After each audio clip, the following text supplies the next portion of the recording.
Periodista y abogado, magíster por la Universidad de Navarra, con varios estudios o becas en universidades internacionales como la de Missouri, Stanford y también becario Eisenhower. Entre el 2005 y el 2009 fue corresponsal en Estados Unidos por el diario La Nación, autor de varios libros esencialmente sobre temas de corrupción. En la actualidad es prosecretario de redacción del diario La Nación y estamos acá para hablar de su último libro, La raíz de todos los males, cómo el poder montó un sistema para la corrupción y la impunidad en la Argentina, editado recientemente por Planeta. Hugo Alconadamón, muchas gracias por estar en el Círculo Rojo. Buenas noches, es un placer estar acá, Fernando. Hugo, tuvo mucha repercusión una de las afirmaciones que inaugura el libro, aunque es muy denso y con muchos temas para abarcar, pero lo que dijo el presidente Macri a un grupo de empresarios en la campaña del 2015, cuando estaba recaudando para la campaña, a nosotros nos llamó la atención porque cuando decimos que en general se gobierna para los empresarios, nos dicen saquen esas cosas de los panfletos, muy panfletarios los de ustedes, los de izquierda, pero les pidió, necesito el 1% de sus patrimonios porque si él llegaba a ser presidente, el otro 99% se iba como a valorizar. Y creo que le dicen blanco nada, ¿no? Sí, aquí lo que tenés es un doble eje. Primero, una verdad que es un secreto a voces entre los políticos y los empresarios e incluso los organismos de control, que es que una campaña presidencial cuesta $100 millones. Guste o no, eso es lo que vale. ¿Querés competir por la Casa Rosada con chance de llegar? Necesitas eso. Después puede cambiar la cifra, por supuesto, dado alguna reforma legislativa de último momento, o suponte ahora con la investigación del cuaderno de la corrupción, que eso puede afectar que muchos empresarios no se animen, o que la situación económica, todo lo que quiera, la devaluación. Pero esa es la premisa, y la tenés que juntar. Si no, terminás como en su momento, ¿te acordás, Fernando, de Lilita Carrió? Sí. Andando en un Renault 12 comiendo milanesas por las rutas patagónicas, ¿te acordás? Claro, entonces mira que vos estás andando en un desvencijado autito por la Patagonia, tu candidato rival, que sí tiene el dinero para un avión privado, puede en el mismo día pegar 3, 4 provincias distintas. Uh-huh. Esto por un lado. En ese contexto de los $100 millones necesarios, es que tanto Macri como Scioli, los principales dos contendientes, salieron a pasar la gorra. Y esto lleva a su vez a una exigencia, entre comillas, que era básicamente ayúdame, pero ayúdame en serio. Es decir, no me des lo que te sobra de tu billetera. Vos sos un gran empresario, vos tenés espalda, poné, no te digo hasta que te duela, pero poné en serio para demostrar tu compromiso.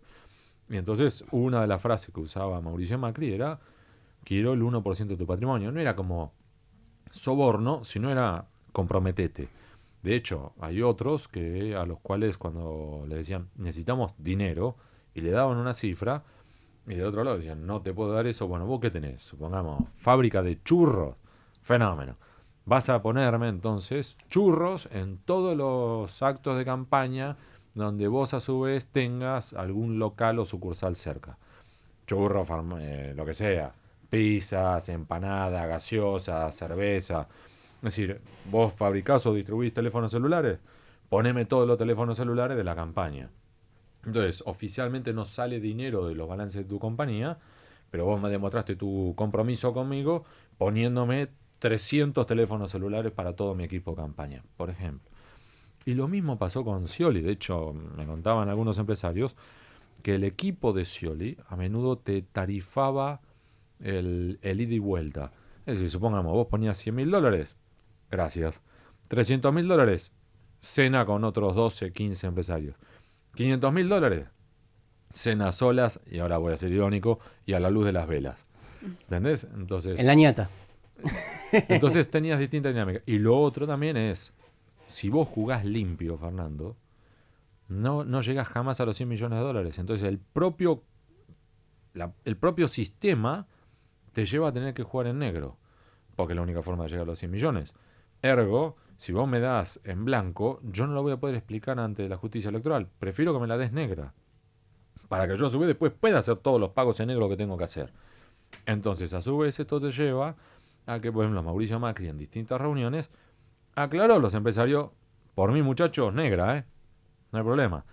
Y miembros de su equipo de campaña le tuvo que parar el carro diciendo, tené cuidado porque si estamos entre mano a mano, no te van a grabar. Pero si somos 25 y no podés descartar que alguno deje el teléfono celular dado vuelta grabando, eso después lo filtre por algún motivo político o lo que fuere y volaste en pedazos. En ese capítulo también contás que hay financiamientos de campaña de los adversarios del adversario. Y también que cruzó Y varias déjame coaliciones, contarte ¿no? una anécdota curiosa sobre esto. Este libro, La Raíz, es el fruto de 20 años de trabajo. Y para hacerlo corto, me tomó 20 años de juntar material, 2 años de sistematizarlo, escribir un primer borrador, 600.000 caracteres con espacio, para después entregárselo a 6 personas de ámbitos muy distintos que han sido críticos de mi trabajo en el pasado, pero al mismo tiempo que yo tengo mucha confianza.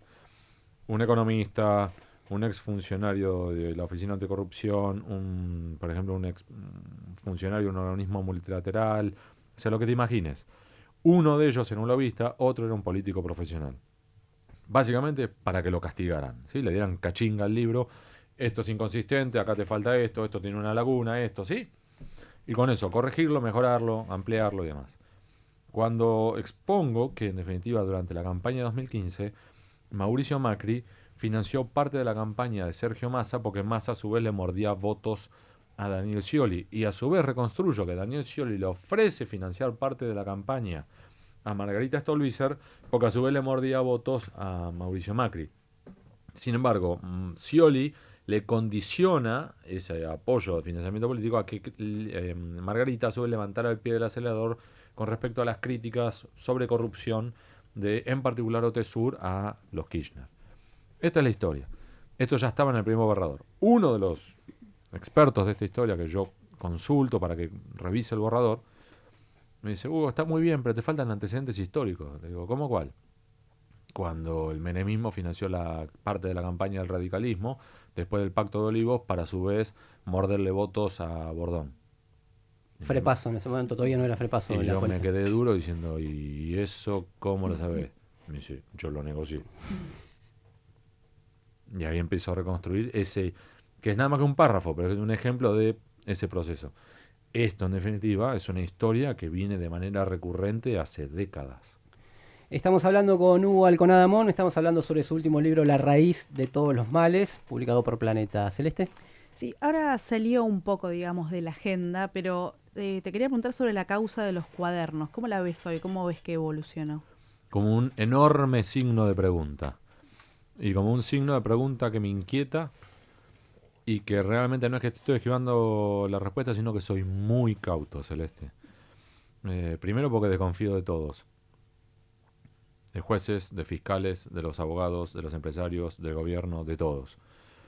Segundo, que hay que darle tiempo, porque a veces lo quieren comparar con Lavallato, tiene muy poco en común con Lavallato. Yo llevo investigando Lavallato hace ya 3 años largos. Y allí, en Brasil, Lavallato arrancó en marzo de 2014. Ya lleva 4 años y medio y todavía hoy tiene ramificaciones de todo tipo. Acá en Argentina recién esto comienza, lleva, ¿cuánto? 2 meses. Digamos, desde que salió al público. Y te voy a dar un ejemplo de por qué hay que esperar. Tenemos que uno de los más grandes empresarios es Aldo Roggio. Él admite que pagó sobornos por los subsidios al transporte que recibió. Fenómeno. Lo convocaron después a Cirigliano, confirma también, pagamos sobornos. Fenómeno. Convocaron a otros 2 empresarios más de transporte, también admitieron. Fenómeno. Vos podés cerrar ahí, encapsular esto, y lo mandaste a juicio oral, opción 1. Opción 2, es decir, si agarramos a 4 de los más grandes, de los 10 más grandes del sector de transporte, fenómeno. Llamemos a los otros 6 del top 10. ¿Qué pasa? Decimos, muchachos, los 4 más grandotes admitieron que pagaron soborno. O una de dos. O ustedes también pagaron, o ustedes son unas águilas guerreras y estos son más grandotes que ustedes, pues son unos estúpidos. Explícamela. Digo, como un primer ejemplo. Segundo ejemplo.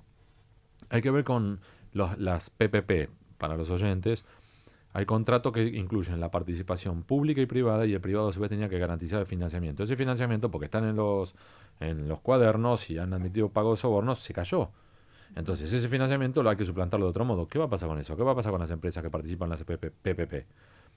Y lo último, por ejemplo, vos tenés un decreto que es el 1023/01. Invito a los oyentes a que lo busquen. 1023/01. El artículo 10 es la cláusula anticorrupción. Establece que todo contrato firmado con la Administración Pública Nacional obtenido a través del pago de dádivas o algún tipo de otro delito debe, no puede, Celeste, debe rescindirse de manera automática. Es decir, no hay tutía, no hay reclamo, no hay indemnización, chau, esto afuera. Vos tenés que, por ejemplo, Gabriel Romero, uno de los más grandes empresarios de este país, que es a su vez dueño de MEPA, a su vez el que explota la hidrovía, para los oyentes, es el canal que te lleva desde Paraguay por las vías navegables hasta el Río de la Plata y de ahí hacia el Atlántico. El señor Romero admitió que pagó sobornos para obtener el decreto que a su vez le extendió el contrato de explotación de la hidrovía. Ergo, ese contrato es nulo, rescindido, chau, caput. ¿Lo admitió, sabes hace cuánto? ¿Cuánto? Hace 2 meses. ¿Vos viste que el gobierno haya movido un dedo para rescindir ese contrato? Yo tampoco. Entonces, por eso te digo, hay que moverse con cuidado. De lo mismo modo que hay que ver qué va a pasar con Paolo Roca, que es el de Techint. Él dice que sus subalternos actuaron a espaldas de él. Mira vos. Entonces, en definitiva, admiten que, en definitiva, para que entiendan también los oyentes, la historia oficial de Techint es que 2 empleados subalternos de Paolo Roca actuaron a espaldas de Roca, extrayendo o adelantando dividendos de los accionistas, es decir, dinero de Roca, para pagar sobornos para beneficio de Roca, y Roca no sabía. No sabía ni cuando le sacaron el dinero, ni cuando le engordaron las arcas de Techint con dinero de él. Es una de dos. O no sabe nada, o como mínimo está entrando en la dinámica de Messi. ¿Sabes cuál es la de Messi? En España, cuando a Messi lo condenan por evasión tributaria, se lo condena por lo que se denomina jurídicamente la ignorancia deliberada. Messi dijo, cuando lo acusaron de evasión tributaria, dijo, yo no sabía nada, mi papá se encargó. La respuesta del tribunal fue, si usted no sabe, es porque usted no quiso saber. Usted ya es mayor de edad, ya está casado, juega al fútbol, es el número 10, firma los contratos. Si no sabe, el problema es suyo. Y lo condenaron. Mínimo como eso tenemos a Roca. Yo veo bastante cancha inclinada, digamos, en la causa de los cuadernos, ¿no? Pero, por ejemplo, Fontevecchia dijo, el único objetivo de Bonadío es que Cristina vaya presa. Yo no sé si es el nadie único. más. Y como que relató qué es lo que le decía a los que tenían que declarar. Yo ni siquiera sé si es el único. ¿Por qué te digo? ¿Y dónde están los banqueros que proveyeron los euros? Porque hasta ahora venimos hablando en periodismo, nosotros que siempre tenemos este énfasis. Una de las premisas básicas del periodismo de investigación, en teoría, salió del gran caso Watergate, en la cual, en teoría, la fuente Garganta Profunda, Deep Throat, dijo una gran verdad que aparece en la película Todos los hombres del presidente, que es follow the money, sigue la ruta del dinero. Claro. Primero, señora que nos está escuchando, así como la Coca Sarli jamás dijo qué pretende usted de mí mientras que se ponían en pelotas, tampoco Deep Throat dijo eso, jamás. Dicho eso, Woodward, el gran periodista de investigación, dice, hay que hacerlo. Fenómeno, apliquemos ese principio acá en Argentina. Sigamos la ruta del dinero. ¿Por qué no la están siguiendo? Si en teoría los empresarios te traían pesos, Ernesto Clarence te los cambiaba por euros, ¿esos euros de dónde salieron? ¿Cuántos banqueros o financistas en la Argentina, Fernando, crees que pueden proveerte entre 2 y 3 millones de euros por semana para poder hacer esto si tenés que pedir las remesas al Banco Central Europeo? ¿Cuántas semanas pueden pasar antes que el Banco Central Europeo empiece a hacerte preguntas sobre este extraño señor que desde la Argentina pide más euros que todos los banqueros de la Argentina? Eso no funciona. Entonces, detrás de Clarence hay banqueros que tienen que tener una espalda. 2 o 3 millones de euros por semana son entre 60, mínimo, 100, 150 millones de euros por año. ¿Cuántos banqueros pueden pedir al Banco Central Europeo 150 millones de euros al año? ¿Vos viste que los fiscales o los jueces que están investigando contra la corrupción hayan ido por ese lado? No. Entonces hay varios que eventualmente acá están siendo protegidos. Y eso termina siendo reflexión, ¿no? Actúa más como una utilización política que como una causa judicial. Que yo creo que acá se mezclan una combinación de factores. ¿El gobierno está interesado en que la causa esta avance? Curiosamente, no. Vos podrías decirme, Fernando, mirá, van contra Cristina. Eso puede ser los intereses de algunos. ¿Es el del gobierno? No. Al gobierno yo creo que le conviene más tenerla a Cristina debilitada, pero no victimizada al nivel Lula en Brasil. Primero. Segundo, aún si quisieran avanzar a contrarreloj, no te dan los tiempos judiciales para una condena firme contra Cristina Fernández de Kirchner antes de 2019. Tercero, tampoco es que están tratando de levantar el pie del acelerador, esto me dicen las fuentes, o sea, lo que yo he ido reconstruyendo en las últimas semanas. No es que están levantando el pie del acelerador y el gobierno pide aflojen muchachos a través de operadores judiciales para protegerlo a Ángelo Calcaterra, el primo del presidente. No. ¿Sabes cuál es? Tienen miedo que la causa esta, Cuaderno de la Corrupción combinada con el capítulo argentino de Lavallato, te enfríe la economía argentina por los próximos 5 años. Para los que nos están escuchando, Lavallato en Brasil generó un enfriamiento económico de 2.5 puntos porcentuales de PBI por año desde 2014 en adelante. En Perú, 1 punto porcentual. En Panamá, medio punto porcentual. Si vos, Fer, ya tenés una economía que está fría y le metés menos 2 puntos porcentuales adicionales por año en los próximos 5 años, este país revienta. Entonces, si querés es más el miedo de cuando sos gobierno de que esto se te termine de complicar al deseo del otro. Te lo digo porque este es el feedback que yo estoy recibiendo tanto de adentro como de afuera del gobierno, ¿eh? Estamos hablando con Hugo Alconada-Amón, estamos hablando esencialmente de su último libro, La raíz de todos los males, que editó Planeta. Diego. Te quería hacer recién hablábamos de la causa Lavallato y de... Bueno, recién nombrabas a Lula. Mi impresión es que la causa terminó dirigiéndose estuvo bastante direccionada fundamentalmente hacia lo que terminó con la detención de Lula, y justamente el juez que lo mandó detener, Sergio Moro, ahora asume o va a asumir como ministro de Justicia y ministro con varios poderes del próximo gobierno del ultraderechista Bolsonaro. No sé vos qué impresión tenés de la causa más en general y de este camino que terminó tomando el juez. Diego, a ver, por un lado, ¿qué pienso de lo de Moro? La respuesta que yo le he mandado por WhatsApp, por Twitter, por todos lados cuando me preguntan sobre eso es de cómo una decisión personal egoísta arruina una investigación judicial intachable. Para mí, o sea, más allá discrepamos en esto de si está direccionada o no. Creo que mínimo Moro cometió un grave error. En múltiples sentidos. Primero, la investigación. Yo creo que la investigación puede gustar o no. Si estaba direccionada a Lula, yo discrepo, porque en definitiva en esta investigación también terminaron siendo condenados, entre otros, líderes entendidos como diputados, senadores, gobernadores y mucho más, de 14 partidos políticos distintos. Primero. Segundo, porque además uno podría decir, bueno, esto va contra la izquierda, contra el PT, y te aclaro algo, Diego. A mí me encanta Lula, lo conozco a Lula, votaría por Lula. Así Antes que Bolsonaro. No. Y entre Lula y cualquier otro, si yo fuera brasileño, votaría Lula. O sea, para que quede claro sobre cuál es mi sentir. Pero, en este caso, además, vos decís, mira, esto fue en contra de la izquierda y de Lula en particular. Mirá, lo invocaron a Odebrecht y a la plana mayor del empresariado brasileño. Yo he ido a San Pablo varias veces, ahora tengo que volver a ir. Odebrecht, Marcelo Odebrecht. Yo he estado en cumbres iberoamericanas de presidentes y empresarios, tener un acceso especial por una fuente que me abrió una puerta y terminar adentro. Y verlo a Marcelo Odebrecht sentado en un sofá blanco de cuero, conversando con una persona, cruzada las piernas, que viniera un presidente de otro país, de América Latina, uno de los 5 grandes, no de los chiquititos de América Central o Caribe.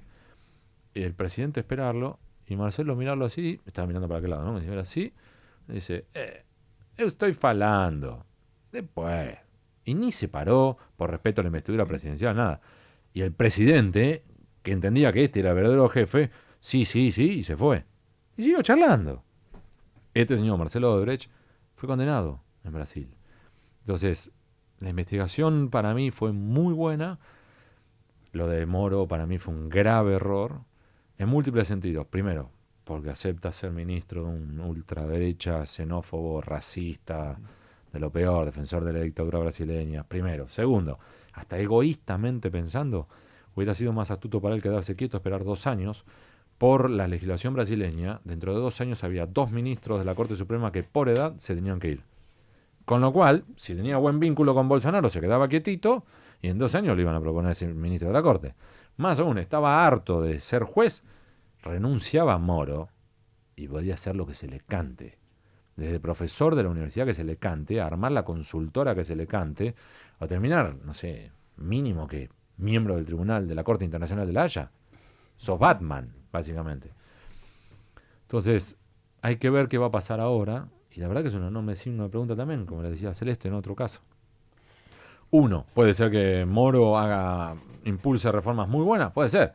O puede ser que incluso antes de asumir, Bolsonaro empiece a decir barbaridades y Moro, chamuscado, diga yo no estoy dispuesto a esto, y ni siquiera llegue a renunciar porque ni siquiera haya asumido. Y igual así ya se vaya a su casa. Para mí es perder o perder. Ahora, la causa, hasta allá que son procesos judiciales de conjunto, ¿no? Pero la causa que terminó con la destitución, para nosotros un golpe institucional de Dilma por una medida de política económica. Y la causa de la supuesta coima del departamento de Guarujá que le habrían entregado a Lula, por lo cual estuvo preso. Y con el nivel de, digamos, de blindaje que no pudo ni siquiera dar un mensaje, por ejemplo, para apoyar a Haddad, ¿no? ¿No te parece exagerado eso para ese lado? Y supongamos Temer fue grabado recibiendo coimas y estaba en la presidencia. Sí, ahí se combinan un par de factores. Coincido con vos en que hay algunos aspectos que son por lo menos polémicos. Por lo menos. Primero. Segundo, lo de Temer en el poder es porque realmente la clase política brasileña se asustó al nivel de la clase política argentina en 2001. Realmente temieron que los barrían a todos. Y cuando le toca a Temer, no fue una cuestión de izquierda o de derecha, por lo que a mí me cuentan los brasileños. Dijeron, mira, si ya barrimos a Dilma, y el Lula ahora está golpeado, y a Temer también lo tumbamos, ¿quién viene después? Porque además, en realidad, el sector político mayoritario no lo quería Bolsonaro, y lo que querían era evitar, si lo tumbamos a Temer, ¿qué pasa con Bolsonaro? ¿Lo vamos a alimentar? Y esto se combina con otro factor, que es cuando sos poder es mucho más difícil que te investiguen. Y esto es algo notable que también pasa acá en la Argentina. Que en definitiva es cuando vos sos poder, seas de izquierda o de derecha, jueces, fiscales, organismos de control no te quieren molestar. Les tiembla las piernas. Fernando, me ha pasado a mí. Me ha pasado mientras que investigo, por ejemplo, desde Menem hasta de la Rúa, desde Dualde a Kirchner y ahora los Macri. Cuando estás en el poder, te blindan, te protegen, te sobreseen, te archivan. Y cuando dejaste de ser poder, desempolvan los papeles y empiezan a avanzar. Un ejemplo puntual y bien concreto para los oyentes. Yo volví de ser corresponsal ante la Casa Blanca en 2009.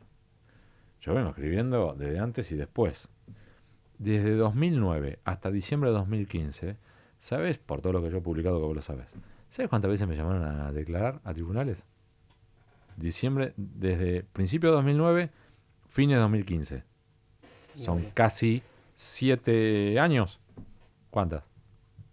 4 veces. Desde diciembre de 2015 hasta acá. ¿Sabes cuántas veces? 44. Me llaman a declarar por notas que he publicado en el año 2010. Cuando le digo, perdón, recién ahora te diste cuenta de esto es relevante. Y la respuesta fuera de la declaración me dice, no rompa los huevos, declara. Ok, dale. Y lo mismo me está pasando al revés con el gobierno actual. Que es en definitiva, ahora, si me llaman para declarar es para tratar de apurar, para sobreseer. Fenómeno. Yo me imagino que hay un montón de las publicaciones mías que si este gobierno se fuera del poder en 2019 o eventualmente en 2023, me va a pasar lo mismo. ¿Entendés? Desempolvarán lo que he ido publicando en los últimos 2 años, 3 años. Entonces, hay una combinación de factores también. Estamos hablando con Hugo Alconadamón. Vamos a una pausa un ratito y ya volvemos.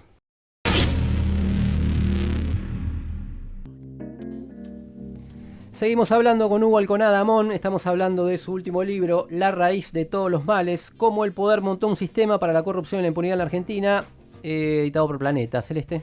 Sí, alrededor de algunas de estas causas que estuvimos charlando en Lavallato, bueno, en parte en la causa de los cuadernos, se empiezan a discutir o se ven, de hecho, bueno, vos en el libro abordás varios de estos mecanismos y procesos mediante los cuales funciona la corrupción, pero también hay un actor, se vio en Brasil, acá estuvo también en discusión, que está presente, que actúa según intereses y del que quizás se habla menos o se toca menos el tema, que es Estados Unidos, que está muy presente, por supuesto, en la región. Te quería preguntar vos, ¿cómo ves a ese actor? Estados Unidos para mí es como una sombra que se usa en todos los sentidos. A favor, en contra, que se manipula. A ver, yo fui corresponsal ante la Casa Blanca, hay muchos aspectos que no me gustan de Estados Unidos y yo no tengo claro hasta dónde colaboró en Lavallato específicamente en esa investigación. Te cuento por qué, porque hablando con los fiscales de la Forza da Tarefa de Curitiba, ellos lo que te marcaban era que los que más habían colaborado con ellos, curiosamente, no era Estados Unidos, sino Suiza. Dicho eso, un factor que es como la espada de Damocles que los vuelve locos a todos y los pone muy nerviosos, es la FCPA, la Foreign Corruption Practices Act, que es la ley que establece que toda empresa que cotice en alguna bolsa de los Estados Unidos queda sujeta a las leyes norteamericanas. Entonces vos podés ser una empresa vietnamita que está haciendo negocios en Sudáfrica, pero vos cotizás en la bolsa de Nueva York, por ejemplo, quedaste sujeta a las leyes norteamericanas. Y entonces, si la empresa vietnamita pagó sobornos a un sudafricano, termina desfilando por los tribunales de Nueva York. Eso los pone locos a todos, porque los asusta. Eso combinado con una interpretación más amplia de la llamada RICO Act, que es Racketeering y demás, que es una ley que también investiga delitos económicos en los Estados Unidos, cuya aplicación se está ampliando a tal punto, Celeste, que ahora incluso ya hay no solamente un juez de primera instancia, sino de segunda instancia, que establece que los tribunales estadounidenses son competentes para investigar este tipo de delitos económicos, no solamente si, suponte lo de que cotizas en bolsa en Estados Unidos, sino que si hubo reuniones en Estados Unidos, o si, por ejemplo, una comunicación telefónica y o de email pasó por Estados Unidos. Con lo cual, si vos usaste, Celeste, Gmail, estás complicada. Te van a hacer desfilar por tribunales gringos. Eso, cuando yo hablo con empresarios, por ejemplo, de acá de Argentina, a ellos los pone mucho más nerviosos la jurisdicción norteamericana, pero por lejos, que la jurisdicción argentina. Yo revelo este domingo pasado que dos funcionarios, uno del Departamento de Justicia y uno de la Security Exchange Commission de los Estados Unidos, vinieron a Buenos Aires y empezaron a buscar datos sobre las empresas involucradas en caso de sobornos, empresas argentinas que cotizan en los Estados Unidos, que incluyen, entre otros, a Techint, a Corporación América, que es la de Urnequian, al Banco Macro, de Jorge Brito, y a Pampa Energía, de Mindling. Te garantizo que eso los puso mucho más nerviosos, el que se conociera esto, por daño reputacional, por cierre de financiamientos externos y eventual riesgo penal y civil administrativo en los Estados Unidos. Sí, hay una combineta de factores terrible. Hugo, hablando de periodismo, que es uno de los capítulos, digo y comento de paso, como le dije al principio, el libro es muy denso en términos de la cantidad de temas que toca y en términos de los densos que son los temas que toca. Hablando de policía, hablando de servicio de inteligencia, hablando de operadores judiciales, hablando de cómo todo eso se cruza en los sótanos de la democracia argentina, podría decirse. Vos planteás ahí, te metés con una cosa que es el periodismo y cómo hay diferentes mecanismos que no solo pasan por la pauta para la utilización política del periodismo. ¿Cuáles son como los centrales, digamos, que vos viste o que analizás en el libro? Entre otros, que se puede cobrar por hablar bien de una empresa, cobrar por hablar mal de una empresa rival de aquel que te paga, cobrar por el silencio. Entonces, cuando todos hablan de Odebrecht, hay alguno que te habla del clima. De hecho, nosotros estamos reconstruyendo. Odebrecht pagó a periodistas en múltiples países de América Latina, y nosotros sospechamos que también aquí en Argentina, y el número es bastante elevado, básicamente para que cuando todo estuviera estallando por los aires en Brasil, los periodistas argentinos hablaran del clima. Entonces tenés múltiples aristas, y esto no solamente ocurre con Odebrecht, con múltiples otros casos, que nosotros esto lo decimos medio en broma, nos reímos con varios colegas, amigos, periodistas de investigación, que nos sorprende cómo cuando nosotros nos estamos matando para revelar datos y demás, y publicás algo que es incómodo, que te das cuenta que es incómodo para el poder, y todos miran para otro lado, ¿viste? Empiezan a hablarte de esto, del partido River Boca, o de lo que sea. Del culón de Gallardo. De eso, o incluso, hay todo un proceso.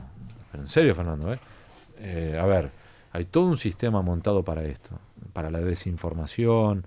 Entonces vos tenés, por ejemplo, no solamente que personas que cobran por su silencio, vos también tenés los cazadores profesionales de fuentes, o sea, son profesionales que se dedican a cazar nuestras fuentes, y al mismo tiempo también tenés algunos animadores televisivos que cobran por distraer a la gente. Entonces nosotros lo detectamos varias veces, que por ejemplo, nosotros publicamos un bombazo, nosotros sabíamos que era el bombazo, por ejemplo, de todo el mes, y justamente ese día aparecía, no sé, una vedette dándose besos con otra vedette, o una modelito mostrando las tetas en alguna playa del Caribe, y todo el mundo escándalo, polémica, y te hablaban sobre eso para no hablarte de esto otro. Y lamentablemente, muchos lectores terminaban en eso, y vos veías que al final el trending topic era la modelito, las notas más leídas del día eran la modelito, y digo, sí, caímos. Diego.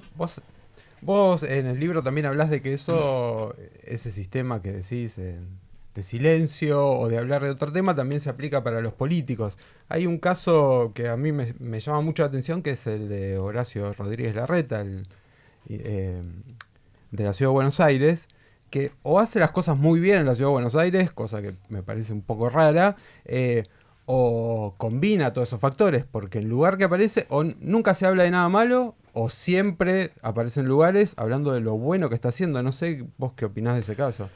Yo creo que ese, al igual que otros casos, son ejemplos de cómo el periodismo no termina de cumplir con su trabajo.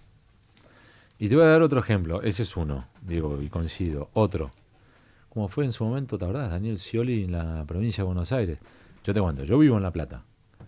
Y lo primero, cuando yo digo vivo en La Plata, del otro lado yo veo que la mayoría hace diciendo, vivís en la loma del culo. Segundo, se imagina que yo vengo en sulky, como si, viste, ya te acá los caballos acá afuera y demás. Y entonces hasta da pachorra el salir a la calle. El luego decir, mira, hay que ir a cubrir algo al conurbano, a La Matanza. Y La Matanza. Y terminan como diciendo, viste, La Matanza o 3 de febrero, da igual el partido político. La cosa es la distancia, viste, el moverte. Yo creo que una de las cosas que más benefició a Daniel Scioli durante los años de gestión de él era que estaba en La Plata. Y los supuestos medios nacionales no son medios nacionales, son medios porteños. Eso como un ejemplo. En el caso de Rodríguez Larreta, que son porteños, además se combina con otras cosas. Sí, coincido con vos, Diego. Sí. Y hice al final, perdón. Hice una respuesta muy larga para al final decirte, sí, coincido con vos. Sí, es una incógnita lo de Rodríguez Larreta, aparte no solamente, sino los canales opositores que antes eran oficialistas, que vienen dándole duro a Macri, y de repente, y ahora Larreta va a inaugurar una... Pero es todo, es todo, viste cómo va cambiando los prismas, viste, porque al final los que puteaban a TN porque era todo negativo, ahora son todo negativo, y a su vez TN, a su vez ahora es benévolo, viste, son como ves... Ahora, también hay intereses empresariales en el mundo periodístico. Fallecido Julio Blanc recientemente nos dijo a nosotros en una entrevista en La Izquierda Diario que en su momento Clarín, con toda la discusión kirchnerismo prensa durante el periodismo kirchnerismo, digamos, hizo periodismo de guerra. ¿Qué ubicación le viste a La Nación durante todo ese periodo? Mirá, no sé si seguiste ese planteo que hizo Blanc. Sí, estoy al tanto. A ver, acá se combinaron también varios factores. El primero, y yo esto lo he discutido varias veces con el ex subdirector general del diario, José Claudio Escribano, para mí él cometió un error. y no es el que vos estás pensando. La versión que corrió sobre su reunión con Néstor Kirchner es muy distinta de la versión de que él nos ha contado a nosotros fuera de micrófono. A su vez, yo no te puedo decir qué pasó, porque el que lo tiene que contar es él. Lo que sí te puedo decir es que yo sé de esa reunión desde que antes que corría la versión kirchnerista de ese encuentro con Néstor Kirchner. Sí te puedo decir que esa reunión era fantásticamente amigable, a tal punto que duró demasiado tiempo, a tal punto que Escribano fue el que dio por terminar la reunión porque se tenía que ir a otra reunión. Y Kirchner le decía, no, quédate, sigamos charlando. Y no, quédate como vamos a seguir discutiendo. No, quédate, sigamos tomando un café, pasémosla bien. Entonces, primero. Segundo, también te puedo decir que acá se retroalimentaron dos cosas. Sí, por supuesto que el Diario de la Nación tiene una posición. Por ejemplo, en cuanto a temas de la iglesia, pro vida, ¿sí? Múltiples factores. A su vez, eso es más complejo todavía. ¿Por qué? Porque una cosa es la posición de la línea editorial y otra cosa es, por ejemplo, los periodistas. Que en su momento, por ejemplo, hubo una editorial del diario que nosotros los periodistas no estábamos de acuerdo. Por ejemplo, también te puedo decir que al gobierno de Kirchner también le beneficiaba colocar al Diario de la Nación del otro lado. ¿Por qué? Porque yo tenía múltiples fuentes dentro del kirchnerismo y nosotros infinidad de veces ofrecíamos a ministros, secretarios de Estado, jefes de gabinete, mirá, ¿querés escribir sobre esto? Más aún, mirá, para que te quede tranquilo. Tenemos el espacio, ponerle previsto, son 5.000 caracteres con espacio. Sin embargo, si querés escribir más, avísame, lo podemos ampliar. Mandá el tamaño correcto, no te vamos a tocar una coma, para que ni siquiera tengas la duda de qué título vamos a poner y nada, poné vos el título. Entonces, si vos querés poner el Diario de la Nación es una basura, va a salir eso. La respuesta era, te agradecemos mucho, pero sabes que a nosotros nos sirve posicionarlos a ustedes como el enemigo, así que te agradezco mucho, te mando un abrazo. Entonces, que era como una situación media rara. Y esto se combina con algo más, Fernando. Te insisto, por supuesto que la posición editorial del diario era muy crítica del kirchnerismo. Yo, a su vez, dicho eso, te vuelvo a la redacción. Nosotros desde la redacción somos los mismos, que así como publicamos, en mi caso, lo de los hoteles y la operatoria de lavado de los Kirchner, o Cristóbal López, o Lázaro Báez, Amado Vudú, Caso Chicone, múltiples cosas, a su vez, creo que soy uno de los que más le generó dolor de cabeza al gobierno actual, con tanto el Correo Argentino, los Panama Papers, Gianfranco Macri, Arribas y compañía, siendo que la línea editorial del diario es más cercana a los Macri. Entonces es como una mezcla, ¿viste? Como una situación muy... Yo lo que noto a veces que... Y una cosa más. Están por momentos raro, esquizofrénico, que te voy a contar el caso de, y lo pueden llamar para preguntarle a Maximiliano Rusconi, que está la línea divisoria entre la línea editorial y la redacción, que el mismo día que publicaron una editorial del diario para criticarlo, Maximiliano Rusconi, yo estaba escribiendo una nota, no te digo elogiosa, pero marcando su buena labor, no sé cuánto. Y Rusconi me llamó diciendo, pero ustedes están tarados, borrachos, ¿qué pasa? En una página 8 me ponen bien y en la página 24 me despedazan, Hugo, pónganse de acuerdo. ¿Viste? Esa cosa... Eso es lo que te iba a decir que me llamaba la atención, porque efectivamente está el caso arriba, la denuncia del correo y todo lo demás. Difícil que sea tapa o página 3 bajo el gobierno de Macri. En la estructura que yo lector de la Nación, ¿no? Como que... Sí, de todos modos eso sí es cierto, pero al mismo tiempo, Fer, en tiempos digitales discutir sobre qué va la tapa, que es algo analógico, ¿viste? Como en la jerarquía, digo, ¿no? No, ya sé, en cualquier lado. Pero fíjate, por ejemplo, hoy por hoy, entre Twitter, Facebook, Instagram, Google Plus y LinkedIn, yo tengo más de 800.000 seguidores. Entonces, no siempre, depende del tema y demás. Hay temas míos que son francamente aburridos. Y sí, yo, además lo sé. Y mis editores, además, yo me doy cuenta que mi editor, viste, va leyendo el tercer párrafo, me dice, Hugo, no te entiendo. ¿Puedes explicarme esto? Le digo, si ya no logro que mi editor, que es el que me sigue y me edita desde hace años, no me entiende, los lectores los tengo regalados.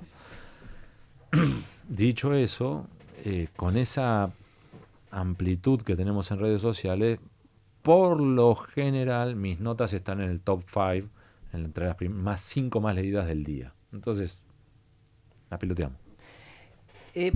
Para cerrar con este tema, que insisto, me parece interesante porque está tomado en un capítulo importante del libro, con ejemplos y con un montón de cosas, con cómo cambió la pauta en general bajo el gobierno de los Kirchner y ahora de los Macri, no solamente en términos de medios, sino en términos de emprendimientos periodísticos individuales de periodistas destacados.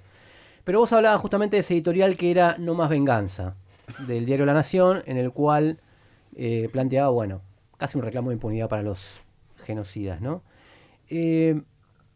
Pero es medio que es como recurrente, no sé, la última que yo vi editorial es la defensa de Abel Albino, aquel hombre que dijo en las audiencias por defender el aborto clandestino que el virus del HIV traspasaba la porcelana. Y hubo una editorial, no una nota, digamos. O los que hablaban de persecución hacia los juicios a los militares que habían torturado en Malvinas. ¿Qué te pasa vos con esa línea, digamos?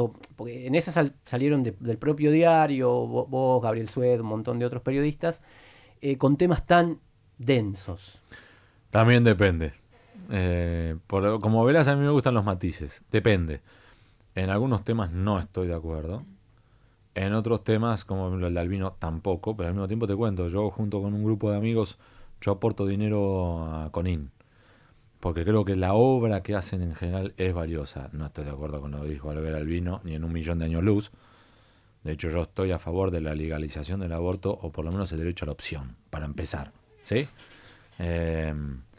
Y lo mismo me pasa con el diario cuando hace alguna de estas editoriales. Que también te digo, una de las cosas que a mí más me gustan del diario es la libertad que tenemos. A tal punto que te cuento una infidencia. Yo con Julio Saguier, que es el presidente del directorio del diario La Nación, discuto. Y discuto en serio. No es que peleamos, discutimos.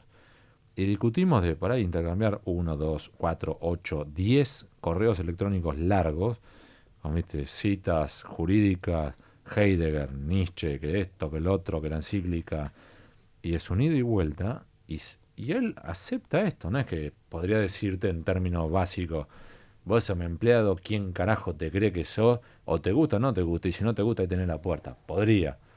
Y en vez de eso, él prefiere el debate. Lo que a él más le molesta es la cerrazón. ¿Sí? Entonces, yo he tenido discusiones Kenchi. Y la verdad que es eso. Entonces, en algunas yo no estoy de acuerdo. Y en otras, depende. Estamos hablando con Hugo Alconada-Amón.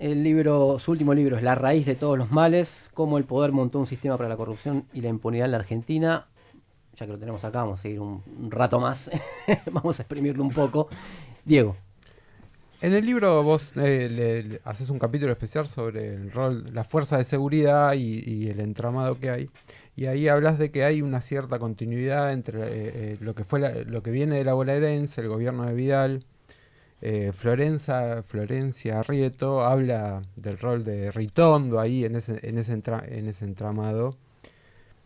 En ese sentido, ¿qué relación ves entre el pequeño delito del que se habla cuando se habla de inseguridad, de los robos que pasan en la provincia de Buenos Aires, y el gran delito y las ramificaciones que tiene la bonaerense, que va controlando la bonaerense en la provincia? ¿Qué relación ves? Pues creo que hay dos libros que me gustaría recomendar a los oyentes, que son el de Nacho Girón sobre la Salada y el de Matías Dewey, D-E-W-E-Y, que es sobre esto, los sistemas de corrupción, por ejemplo, policial. Son dos librazos. Matías Dewey, que a su vez es un argentino que ahora está como investigador científico en el Max Planck Institute de Alemania, que él habla que la policía no reprime el delito, lo regula, que es muy distinto. Y que en definitiva, Nacho Girón también marca cómo es el sistema de recaudación de abajo hacia arriba. Y esto combinado con, por ejemplo, algunos de los datos que están saliendo a la luz desde hace años, de manera recurrente. Y dado que yo soy de La Plata, yo me he obsesionado con la comisaría primera de La Plata, que es la comisaría más importante de la ciudad de La Plata. Porque van pasando comisarios y los van tumbando uno por uno, porque son todos delincuentes. Claro. ¿Por qué? Porque lo que tenés es un sistema, entre otras cosas, señora, por lo duda que no lo supiera, hay muchos lugares donde las comisarías se licitan, se rematan, se subastan. ¿Qué significa eso? Vos querés ser comisario en la Primera de La Plata, tenés que decir cuánto dinero estás dispuesto a ponerle a tu jefe policiales por mes. Supongamos que fuera $100.000, listo. Después te dan la comisaría, salí a recaudar. Vas a tener que salir a recaudar. Entre los que se encargan del narcomenudeo, la trata de personas, los boliches para que vos no les hagas el allanamiento por el expendio de bebidas alcohólicas a los menores. E incluso, uno de los motivos por los cuales, ¿recuerdan cuando en su momento los patrulleros decían que se quedaban sin nafta? Sí. ¿Se acuerdan? Sí. Sí, sí. En realidad eso era bastante sencillo. Era los vales de nafta, vos firmabas como que habías recibido los vales nunca te los quedabas vos, sino que se los quedaban en jefatura de policía y se quedaban con ese dinero. Entonces vos dabas el visto como que cobré los 150.000 pesos, la plata esa nunca la viste, se quedaron los jefes y vos tenés que salir menos 150.000 a recaudar de los piratas de tu seccional para con ese dinero quedarte la tuya y además ponerle la nafta al patrullero. Entonces tu prioridad número 1, darle a tu jefe, tu prioridad número 2, la tuya, la 3, los patrulleros. Entonces ese es el entramado y en ese contexto, no es que me escribiera o evitara tu pregunta, Diego, sino yo creo que también Vidal y Ritondo por momentos vislumbran el abismo, que es, saben que la policía de la provincia de Buenos Aires, si vos te retobás, te tiran todos los muertos que sean necesarios hasta tumbarte.